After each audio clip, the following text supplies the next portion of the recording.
Mary wants to help Billy become a professional artist, and she wants the world to understand the scandal that has changed her life forever. Mary Kay Letourneau.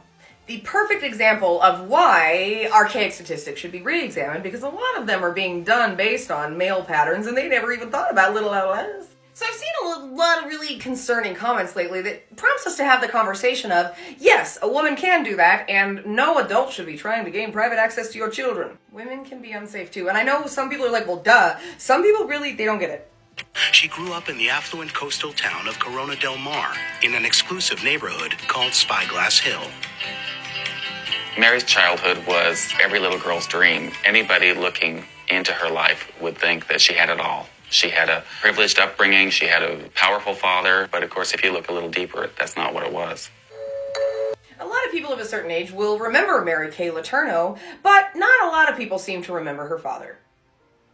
Her father, John Schmitz, was a college philosophy instructor and radical conservative who was national director of the John Birch Society. He was elected to the state senate in 1964 and to the U.S. Congress in 1970.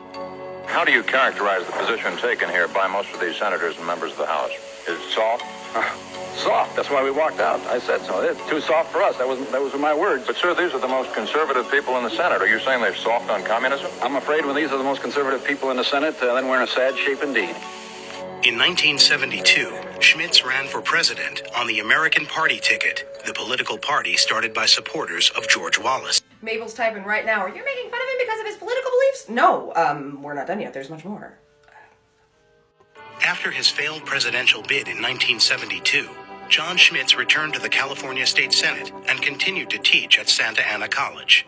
She was the apple of her father's eye. She was the golden child of this family. She was the only blonde, the only blue-eyed girl. She stood out. But then, in 1982, it was revealed John Schmitz had been leading a double life with a mistress who had given birth to two of his children. The mistress, Carla Stuckel, was a former student. At this time, it was kind of mind-blowing that a woman was going to do the same thing, so they tried to tell Dad's story to garner a little bit of sympathy, which actually did work several different times. After she was released from jail the second time and they were living their lives together after they had been married, she acknowledged that the relationship actually never ended, so while his sympathy was being garnered, she was continuing the activity. And she met him when he was 11 and the relationship started when he was 12. Pause to read.